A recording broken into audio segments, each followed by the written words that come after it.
अखंड ज्योति सितंबर 2022 शीर्षक है देवदारू का हो संरक्षण संवर्धन। देवदारू एक बहुमूल्य वृक्ष है जो हिमालय की शान व पहचान है। जहाँ इसके सदाबहार वन पाए जाते हैं वो अमूमन ठंडी आबो हवा के लिए पर्वतीय क्षेत्र होते हैं तथा वहाँ बर्फ अवश्य गिरती है। देवदारू के बिना हिमालयन पर्यटक स्थलों की कल्पना भी नहीं की जा सकती। इसके सौंदर्य के कारण ही इन स्थलों पर पर्यटकों व यात्रियों को वह शीतलता, शांति एवं दिव्यता का एहसास मिलता है जो अन्यत्र दुर्लभ रहता है। शास्त्रों में देवदारू को देवताओं के वृक्ष रूप में परिभाषित किया है। भारत ही नहीं पूरे विश्व में देवदारू को एक विशिष्ट वृक्ष माना जाता है। मूलतः देवदारू का उत्पत्ति स्थल हिमालय को माना जाता है, इसीलिए अंग्रेजी में इसे शेड्रस या देवदार या हिमालयन देवदार कहा जाता है। यह अफगानिस्तान, उत्तर भारत से गढ़वाल के पश्चिमोत्तर हिमालय प्रदेश, पश्चिमी नेपाल व दक्षिण तिब्बत के 3500 से 12,000 फीट की ऊंचाई पर पाया जाता है। यह विभिन्न क्षेत्रों में देवदार, दियार, देवदारू, शूर वृक्ष आदि नाम से जाना जाता है। इसकी औसतन आयु 200 वर्ष तक रहती है।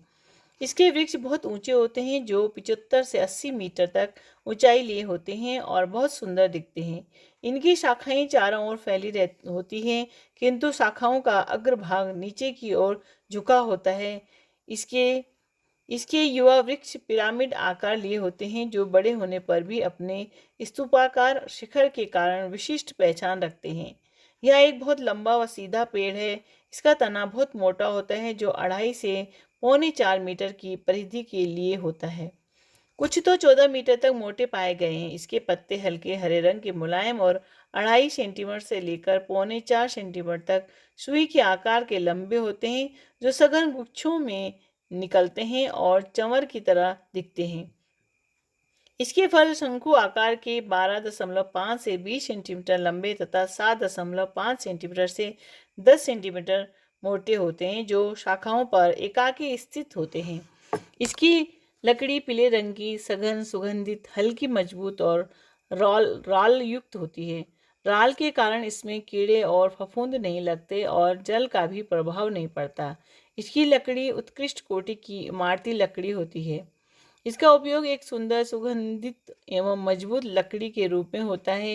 हिमालयी क्षेत्रों में लकड़ी के मकानों में इसका उपयोग बहुतायत में होता है। हालांकि अभी इसके संरक्षण को लेकर चल रहे सरकारी अभियान के अंतर्गत अब इसकी लकड़ी सर्वसुलभ नहीं है। यहाँ के अधिकांश देवी देवताओं के मंदिर इसकी काष्ठ कला से सुसज्जित मिलते हैं। इसके वृक्ष की सुंदरता एवं दिव्यता को देखते हुए इसे वृक्ष राज कहें तो अतिशयोक्ति न होगी। कई हिमालयी प्रांतों में तो इसे राज्य वृक्ष का दर्जा तक प्राप्त है। इनकी इन विशेषताओं के साथ देवदारू एक औषधीय गुणों से भरपूर वृक्ष भी है। महर्षि चरक ने इसे स्तन्य शोधन एवं अनुवासनोपग कहा है। महर्षि सुश्रुत ने वात समान गण के अंतर्गत इसकी गणना की है। आश्चर्य नहीं कि इसकी गणना वेदना स्थापन औषधियों के अंतर्गत की गई है जो वेदना या पीड़ा का हरण करती है। देवदारू प्रमुखतया वात शमक एवं वेदनाशामक होने से वात रोगों में उपयोगी माना जाता है। जीर्ण, संधिवात, आमवात, गृहदृषि, शीर्षूल आदि वायु रोगों में यह हितकारी रहता है। संधिवात में शोध एवं वेदना को दूर करने के लिए इसका बाह्य प्रयोग किया जा सकता है। इसका तेल उत्तम वात शामक होता है। उष्ण होने से देवदारू गर्भाशय का शोधन करता है तथा तिक्त होने से स्तन्य का भी शोधन करता है।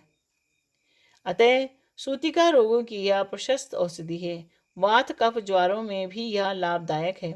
पसीना लाने वाला एवं पाचन गुण होने से साम कफ ज्वर एवं साम वात ज्वर में भी इसी उपयोग में लाया जाता है।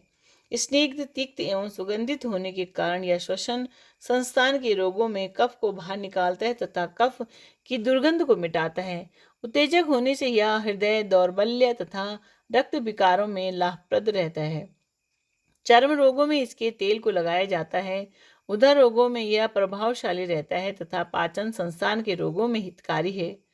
शांगधर संहिता में इसे वात व्याधि, गृहिणी, बवासीर, मूत्रकृष्ण, कुष्ठ आदि रोगों में लाभकारी कहा गया है। इसके साथ सरदर्द, सिर, मुख, नाक, कान, गले के रोगों में यह हितकर माना गया है। यूनानी मत में इसके पत्ते सूजन व क्षय जनित गल ग्रंथियों पर लेप में काम आते हैं। इसकी लकड़ी शांतिदायक, पेट के अफारे को मिटाने वाली तथा कफ निस्तारक है। यह गठिया, संधिवात, बवासीर, गुर्दे व मूत्राशय की पथरी, पक्षाघात, गुदभ्रंश रोगों में उपयोगी है। इसका तेल वेदना को दूर करने वाला तथा ज्वर नाशक है, जो चोट, जोड़ों के दर्द, क्षय जनित ग्रंथियों और चर्म रोगों में उपयोगी रहता है। इसके अतिरिक्त देवदारू को हाथी पांव, जांघ के सुन्न होने, सूजन, गलगंड, दाढ़ सूजन के रोग, सरदर्द, संधिवात, चर्म रोग, अंड वृद्धि, हृदय रोग, सीने का दर्द, सूजन, हिचकी, खांसी, अजीर्ण, जलोदर, मोटापा, सन्निपात, प्रमेह, साइटिका, साइनस व विभिन्न प्रकार के ज्वरों में औषधि मिश्रणों के साथ क्वाथ, चूर्ण, अरिष्ट, आसव, घृत, कल्क, लेप, अंजन, तेल आदि के रूप में लिया जा सकता है, लेकिन इस संदर्भ में उचित चिकित्सकीय परामर्श के आधार पर ही इसका उपयोग करना उचित रहता है। इन लाभों को देखते हुए हिमालय की शान इस दिव्य वृक्ष के संरक्षण एवं संवर्धन पर विशेष ध्यान देने की आवश्यकता है। सरकारी स्तर पर वन विभाग इस दिशा में पर्याप्त सचेत दिखते हैं, लेकिन इसके साथ जन जागरूकता एवं जन भागीदारी की भी आवश्यकता है, जिससे इस संदर्भ में बढ़ती जा रही लापरवाही पर अंकुश लगाया जा सके। क्योंकि इसकी अवैध कटान का चिंताजनक चलन जारी है, हिमालयी क्षेत्रों में जहां भी खाली स्थान हो, इससे वृक्षों को अधिक से अधिक रोपने की आवश्यकता है। इस संदर्भ में विशेष अभियान के तहत बड़े स्तर पर कार्य समय की मांग है। शिक्षाप्रद प्रसंग। एक गांव में एक व्यक्ति रहा करता था। उसकी अभिलाषा थी कि वह तीर्थाटन पर निकले, परंतु उसके वृद्ध पिता के साथ रहने के कारण ऐसा संभव नहीं हो पाता था। कोई और न उपाय निकलता देख वह उनको साथ लेकर ही तीर्थ यात्रा पर निकला।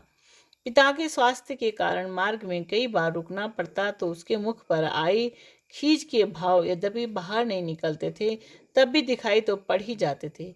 एक दिन उसने राह में एक छोटी सी बच्ची को देखा, जो अपनी गोद में एक छोटे से बालक को लिए जा रही थी।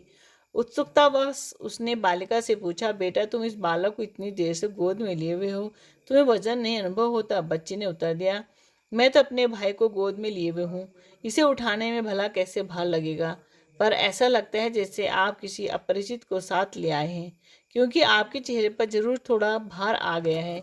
व्यक्ति को महसूस हुआ कि प्रेम से किया गया कार्य कभी बोझ नहीं बनता, पर अनमन से भाव से किया गया कार्य बोझ जरूर बन